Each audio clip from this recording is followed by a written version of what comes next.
Blender's noise texture has a problem. If you actually wanted multicolor gradients like this, how would you do it using one single noise texture? Because we do have a color output, but do we ever truly use the color output to its true potential? Let's find out as we try to create this particular gradient using nothing but Blender's own procedural noise texture. Right off the bat, most people would try to use something like a color ramp within the noise texture. So in our shader editor, let's go ahead and just add in a noise texture and try and plug the color output into the color of an emission node. You see, we do have multiple colors, but how people mostly control this color is by using a color ramp. So if we press Shift A and search for a color ramp and just plug that in right over here, we now essentially get a black and white gradient, which we could get using this factor output directly, instead of using 3 separate values to be converted down to just a singular black and white value anyway. However, now we get control over 2 different colors. We can change this black to something like, let's say, green, and we can change the white to something like blue. And then if you just want to add some contrast, you can bring these sliders in. And just to see everything a lot better, let's reduce the detail down to 0. Now we get a fairly good random gradient between blue and green. But if we want a third color, let's say orange, you can't simply add a new stop and change this to a value of orange. And that's because, you see, this input is one-dimensional. So similarly, in the color ramp, since this is going from green to blue with orange in the middle, your actual texture will also always have green to blue with this orange in the middle. So we don't actually get nice orange blobs to appear the same way how these blue blobs were appearing, or if you were to just remove this orange slider, you have green blobs appearing as well. If you wanted another blob of orange to appear, you simply can't do that using this method. So how would you actually do that? So the actual idea is that the noise texture's color output is 3-dimensional. You have a red channel, a green channel, and a blue channel. And you can actually see them by using a separate color node or a separate XYZ node. As you'll see, they both give the exact same result at the end because they take a 3-dimensional input and give 3 one-dimensional outputs. So for this tutorial, we'll use the separate color because we have a little bit more control of whether you want it to be separated out as RGB, HSV, or HSL. If you use the separate vector node, which is the separate XYZ, you only get this RGB option and you can't switch to HSV and HSL.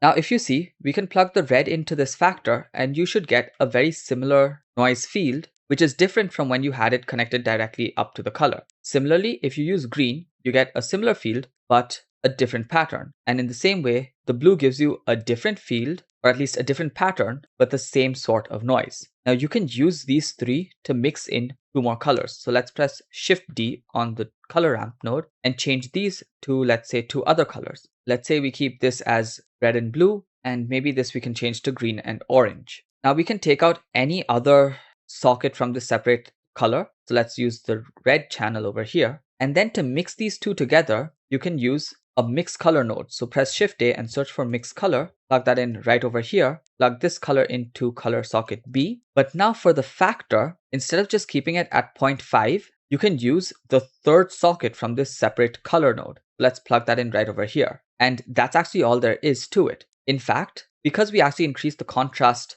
for both of these sliders, we ideally should increase the contrast for this factor slider as well. So let's just duplicate the color ramp, plug that in over here, press backspace to reset it. So now it's black and white, and then just bring the sliders in, and that's it. You'd now get individual blobs of all 4 of these colors and all the colors in between as well. If you switch this over to 4D and then just add in a driver for the W, you would get this sort of an animation where it actually changes and you have all of these independent colors moving around within itself. Another quick note is if instead of just adding a driver, you want to actually learn how to make this looping, you can check out this video over here where we go through how to create a looping noise texture and save it as an asset so that you can just drag and drop, plug it in and choose how many frames you want it to loop over. So if I wanted it to loop over 300 frames, I could just type in 300 and choose what the amount of movement would be. So let's say 0.5, and then I'd have this loop over 300 frames. So if you want to learn how to create this node, check out that video over there. It will be linked in the description as well. Now, of course, this was just a random color palette. You can choose really nice color palettes to get really cool results. But this is just a base idea and you can use this to create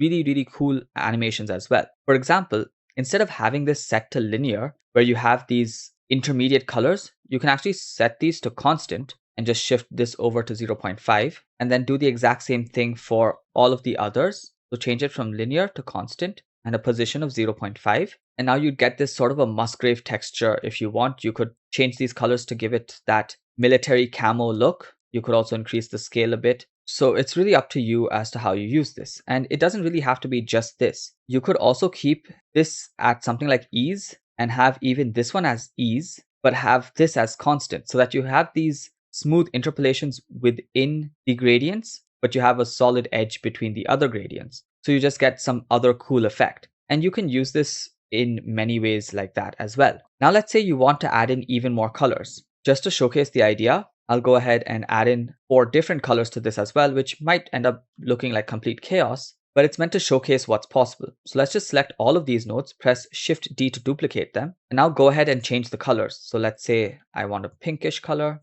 Let's have a cyan. Let's also have a black and white. And now because we're already using a noise texture over here with a driver that is hash frame by 50, we don't want to repeat the exact same thing for this one. So here we'll do the exact same up until hash frame by 50, but then to change it, we'll just press plus some random arbitrarily large number. So 2346 is what I went with. And now we're going to have a completely different noise field for these 4 colors. So we can go ahead and mix these two together using another mix texture node. So let's just take this, press Shift D, plug that in right here, plug this in right there. But again, remember this factor shouldn't just be 0.5. We need another value just like this. So we need a third noise texture, press Shift D. Remember the W value has to be something different. So hash frame by 50 plus some arbitrarily large number. And then we can simply use the factor output because we only need one dimension from this into this color ramp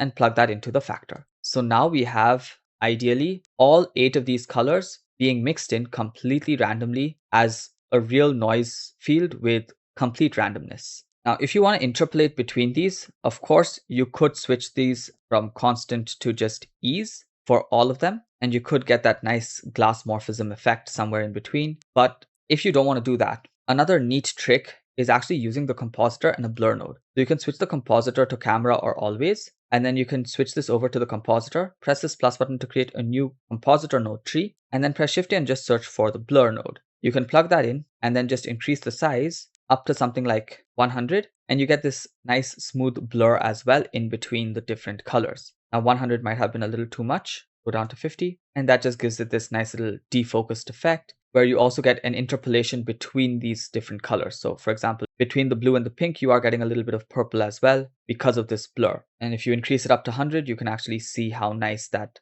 gradient is between the blue and the pink. So that's just another way in which you could do this. So just before we leave, let's talk about a different method in which we could potentially achieve something similar to this, if not using the noise texture. And that would be by using the Voronoi texture. Because a lot of people inherently know that this color output from the Voronoi is also fairly random, but it gives out this blocky vibe. And to change the blocky vibe to a smooth gradient, you could just switch it to smooth F1. Now, again, that might seem to work, but if you want control over the actual colors, you'd have to press Shift A and search for a color ramp node, and you instantly have the same issue where this becomes one-dimensional and you don't get control over the actual colors beyond 2 individual colors. So let's say we had red and green. This is what we'd get. But the cool thing about the Voronoi texture is if we just switch this from smooth F1 back to F1, you'll see that you can essentially get a third color without having to go through all of the problems that we went through. Because in this situation, you can see we do have green almost interacting with blue. If we just switch this over to 4 dimensions and play around with the W, you might get a situation where you actually have green interacting with blue as well. Right over here, we have a green value interacting with a blue, which wasn't possible with our noise texture. However, the moment you switch this from F1 to smooth F1, you get that exact same banding effect where now you have the red in between the blue and the green. So you have red in between the blue and the green. That's just acting as the border. So that essentially happens whenever you try to smooth it out, but at least you're able to get it without smoothing it out when you just have it set to F1. So again, you can use some driver here, hash frame by 50, for example, and you should get this to move around. And if you want to blur it out, you can go back to the compositing trick that we just had. And now you get that same smooth gradient and you get that random noise, which is exactly what we were going for. In fact, by using the Voronoi texture, instead of just using Euclidean, you could also change this to something like Manhattan to get slightly different shapes. Chebyshev would give you more or less straight lines. Or you can go to Minkowski, where you have the exponent that allows you to control exactly how square you want it to be. You see, this gives you fairly square results. Of course, you can't tell it because it is fairly blurred out, or just different intermediate shapes as you play around with this exponent value. If you want a deeper dive on how this Voronoi texture works, you can definitely check out this video over here, where we take a deep dive on literally everything you need to know about the Voronoi texture, the algorithms, and everything in between. And that's actually all there is to it. Once you're happy with whatever animation you've created, whether it's using the noise texture or the Voronoi texture, you can go ahead and choose whatever output settings you require, and then go ahead and just render out the animation. I hope this tutorial actually taught you something beyond just being a step-by-step guide, so that you understand what's actually happening, which will allow you to utilize these informations in creating your own animations as well. I want to create more generic tutorials like this as well, instead of how to create something very specific, because very few people want to know how to create something very specific as compared to giving information like this, which will allow you to utilize it in literally any animation, render, or texture that you create in the future. So if you'd want to see more videos like this, let me know down in the comments what you'd want to see next, and I'll definitely try and see whatever I can create for you next. Until those videos come out, thank you so much for watching, keep creating, and don't forget to stay creative.